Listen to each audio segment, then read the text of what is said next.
guys, welcome back.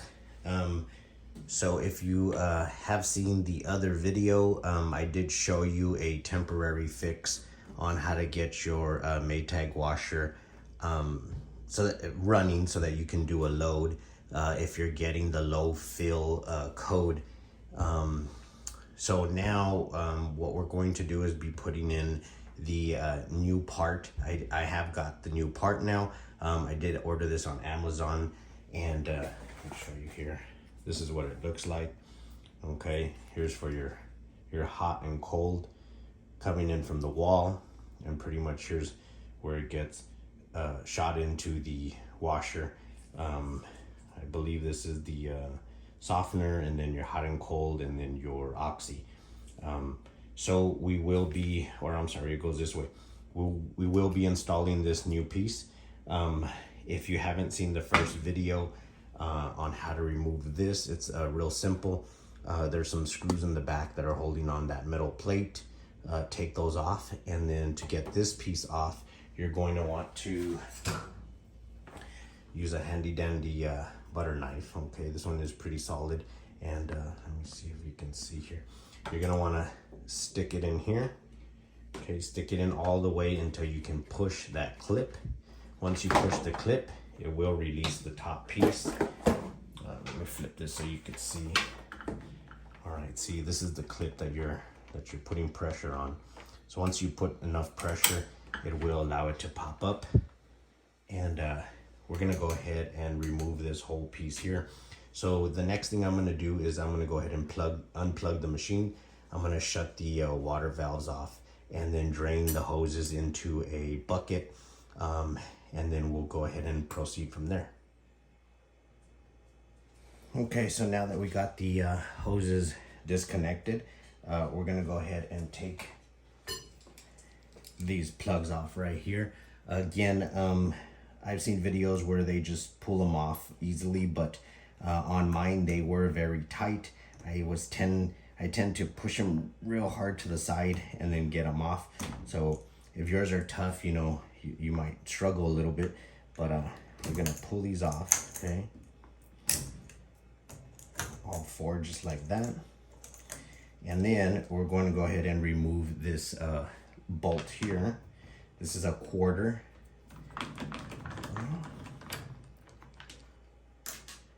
And then there's also one on this side. Now I have unplugged the machine, so there is no power going to the machine. All right. Now, once you're able to pull this up, pull a little hard. It does have these little rubber seals that, you know, are sealing into the machine. These should come out, okay, because the new one does have new ones on it. Now, under here, there's one more clip, okay? Now you're gonna have to push this back, and then that clip comes right off, okay? So now we have the old piece removed. We're gonna get the new one, okay, and we're gonna install it same way. We're gonna go ahead and plug in the bottom piece first. All right, and then we're going to sit it in place. Okay, you're gonna need to push down a little hard on it so it sits good.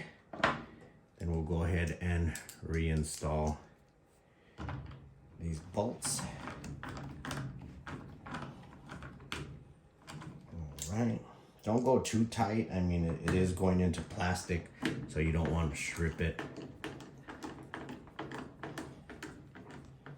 All right, now we can go ahead and reconnect our plugs. Okay.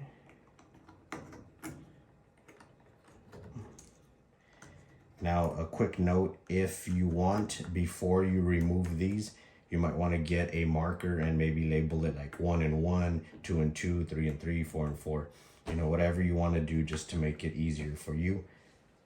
Now we can go ahead and put on the hoses and put on the rear piece, and then put this back on.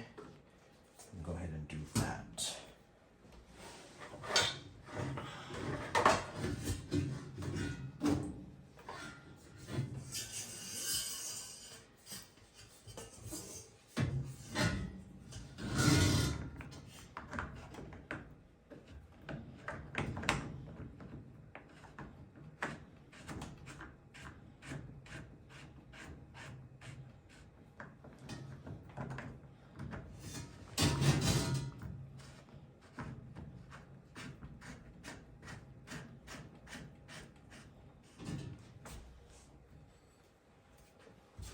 Okay, now I do get a pair of channel locks and put a little bit of pressure on it. You don't want to go too tight. It is plastic and you could break it. So just, you know, just snug. Okay, and then now we're going to pop this back into place.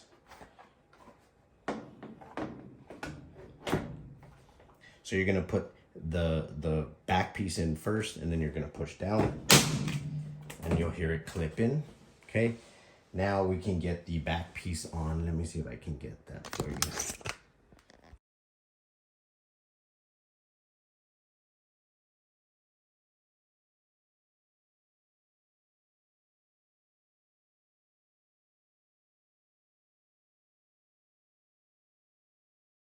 So as you can see, I'm gonna go ahead and get all the bolts back on here.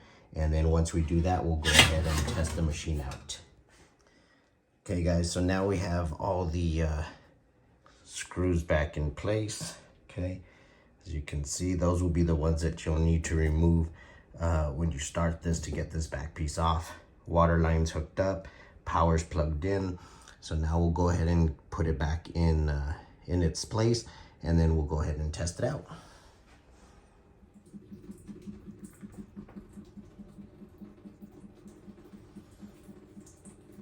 Okay, so now that we have everything back in place, we can go ahead and test it out. If you didn't see the first video I made on how to get into the system to test it, I'm going to go ahead and show you temperature, soil level, and spin speed. So you're going to go ahead and hit those 3 times in a row. For instance, like this: 1, 2, 3, 1, 2, 3, 1, 2, 3. Okay.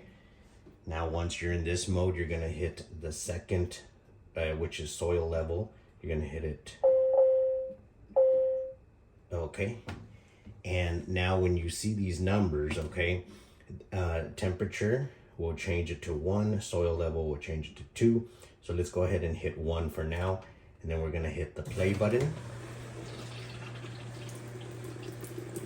And as you can see, good water flow. Okay, and that should be, I believe, the hot water. Yeah. All right. So now we're going to go ahead and hit the pause button to stop it. Okay. Now we're going to go to number 2, and we'll go ahead and start that one. That should be the cold.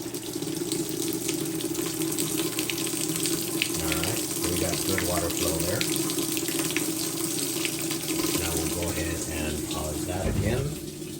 Now you're gonna skip 3, 4, you're gonna go to 5, you're gonna press play, and that's going to be the softener. Okay, that's good. We're gonna go ahead and pause that. Okay, and we're gonna go to number 6. And that should be Oxy. Go ahead and press play. And it should come out over here. Yep. All right. So everything seems to be working. We got good water flow there. And that should be the fix for our issue of low flow. To get out of this, you can go ahead and hit power. It will start to drain the water on its own. Okay. So if you guys have any questions or any comments, if this helped you in any way, please leave a comment below. I appreciate it. And also hit that subscribe button. Hit that subscribe button for any other videos that I might be posting. You never know, might be something that might be useful to you. Thank you for watching, and hit the like button. And until the next one, see you later.